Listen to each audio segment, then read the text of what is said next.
On July 1st, so 2 days ago, the ACC officially welcomed in Cal, Stanford, and SMU into the league. By the way, this is The Drive with Tim Donnelly here on 99.9 The Fan. Dennis Cox sitting in for Tim today. Graham Hill sitting in for me, producing the show today. So, Graham, we got to get into our next question here on our 99 questions. We started this 99 days before the college football season. So, questions regarding college football, the ACC, and maybe particularly teams here in the Triangle, but we're looking at the ACC today. So SMU, Cal, Stanford, all coming in. We kind of joked like, all right, you know what? This team needs some rivals. Okay, now Cal and Stanford, they're a rivalry. They're in the Bay Area.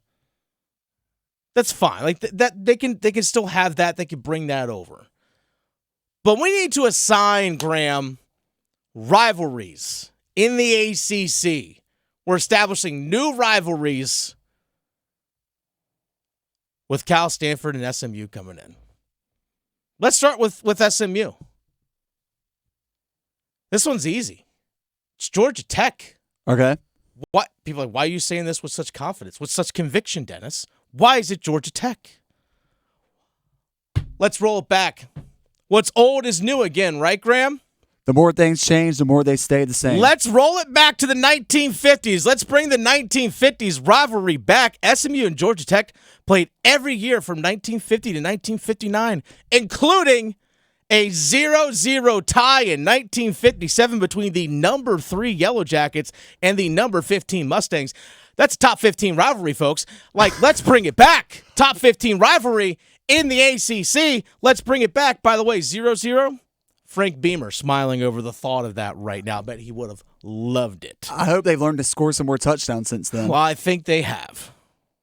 Georgia Tech, by the way, leads the all-time series 8-2-1. They last met in 1969. It was a nice win for the Rambling Wreck, 24-21.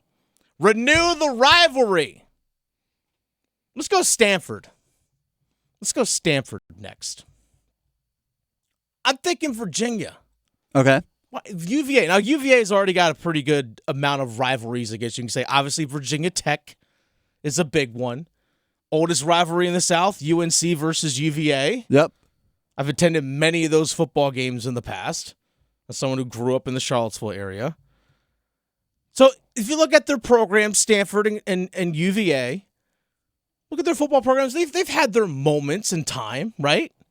A couple moments here and there, flirting with the top 25. I mean, remember the days of Andrew Luck and Harbaugh as head coach out there in Stanford. They've had Christian McCaffrey. They've had some good dudes that have come through there.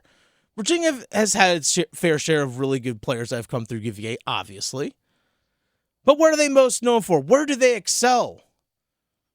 It's like the Olympic sports, right? Swimming and diving. Men's basketball.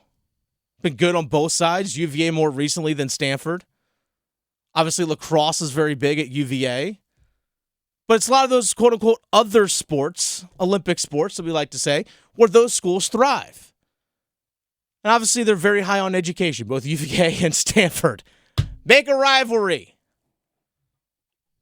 Last one for Cal. It's got to be North Carolina. This is the new primary rivalry in the ACC right here. It's got to be North Carolina. Graham, you brought this up. Cal gave us peak Larry Fedora years. I'm talking peak Larry Fedora, and not in a good way. That they did.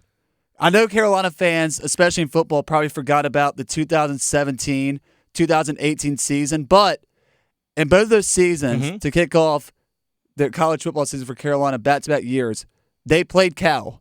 First time in 2017 in Chapel Hill. Yep.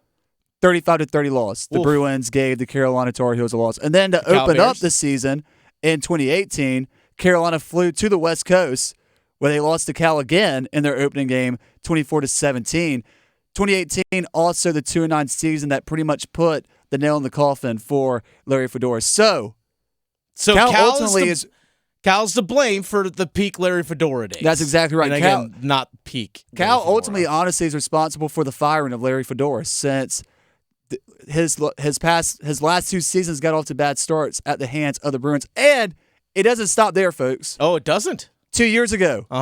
NC State. Oh, yeah. Chapel Hill. In a 27-30 double overtime win. Dennis, can you remind me who the starting quarterback was for the Wolfpack in that game? Ben Finley. I was there. Where did Ben Finley transfer to? Transfer to Cal. So it's a full circle moment as Cal comes back to the ACC. So therefore, Cal and NC State, or Cal and UNC, thanks to NC State. Yeah. And Larry Fedora, the new primary rival in the ACC. There it is. Cal, your biggest rival in the ACC is now North Carolina. SMU, Georgia Tech, renew the rivalry from the 50s where we had top 15 football matchups. And Stanford, UVA.